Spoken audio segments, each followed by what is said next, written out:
Như thế nào mới là một người cha đạt chuẩn? Câu trả lời không nằm ở việc ông ấy kiếm được bao nhiêu tiền hay mua được căn nhà to đến mức nào, mà là ở chỗ trong cuộc sống hàng ngày, ông ấy có làm được những điều sau đây hay không. Thứ nhất, người cha tốt sẽ không nói bậy trước mặt con. Ngôn từ luôn mang một sức mạnh tiềm ẩn. Trẻ con mỗi ngày đều sẽ bắt chước cách nói năng của cha mẹ. Nếu người cha nói chuyện văn minh, có chừng mực, thì khả năng diễn đạt của trẻ khi đi học thường sẽ rất tốt, không bị nhiễm thói quen nói năng thô lỗ.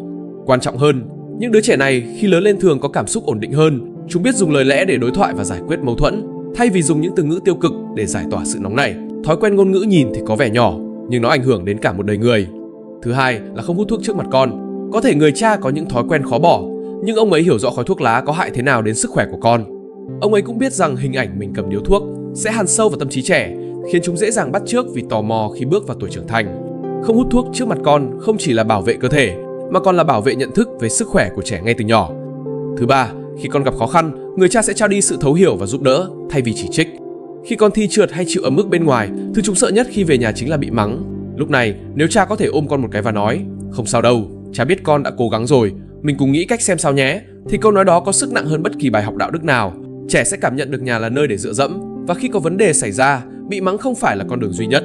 Những đứa trẻ được đối xử dịu dàng như thế sẽ lớn lên với lòng dũng cảm và trách nhiệm, vì chúng biết cách trao đi sự dịu dàng cho người khác. Thứ tư, người cha đạt chuẩn sẵn sàng bỏ điện thoại xuống để chơi cùng con.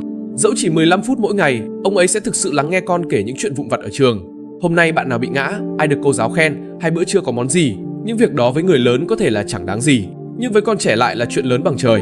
Khi thấy cha thực sự lắng nghe và quan tâm, trẻ sẽ cảm nhận được mình được coi trọng. Tâm hồn đứa trẻ đó sẽ rất phong phú, chúng sẵn sàng mở lòng với cha, và sau này khi đến tuổi trưởng thành, cánh cửa đó cũng sẽ không dễ dàng đóng lại.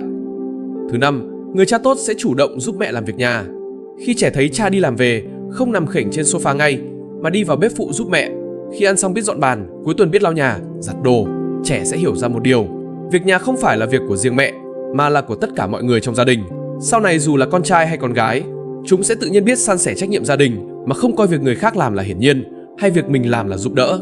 Sự nhận thức về trách nhiệm này phải được hình thành từ thói quen quan sát hàng ngày, chứ không phải qua những lời giáo điều suông. Thứ sáu, luôn giữ lời hứa.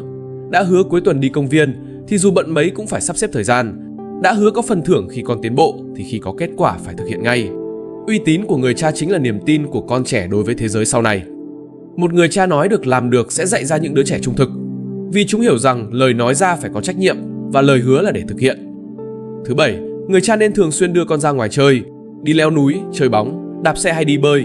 Bất kể là hoạt động gì, miễn là vận động. Qua vận động, trẻ không chỉ được rèn luyện thể chất mà còn học được sự kiên trì và lòng dũng cảm, những thứ không sách vở nào dạy được. Những đứa trẻ thường xuyên được cha đưa đi chơi sẽ có tính cách cởi mở hơn và khả năng chịu áp lực tốt hơn. Cuối cùng, và cũng là điều quan trọng nhất, người cha phải để con thấy mình yêu mẹ như thế nào. Mọi hình dung của đứa trẻ về tình yêu, hôn nhân và gia đình đều bắt đầu từ chính cha mẹ chúng.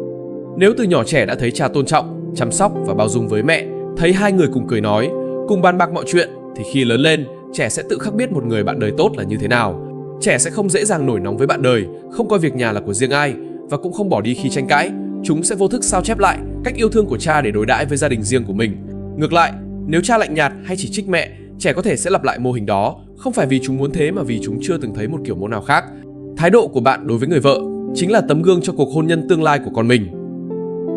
Thật ra, trẻ con chưa bao giờ đòi hỏi cha mình phải quá thành công hay toàn năng cả. Chúng chỉ cần bạn là một người giữ lời, một người tốt với mẹ và một người sẵn lòng dành thời gian cho chúng ở những nơi chúng có thể nhìn thấy.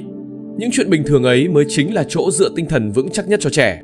Nếu bạn là một người cha như thế, dù chỉ làm được vài điều thôi, bạn cũng đã đang trải sẵn con đường tốt nhất cho cuộc đời con mình rồi.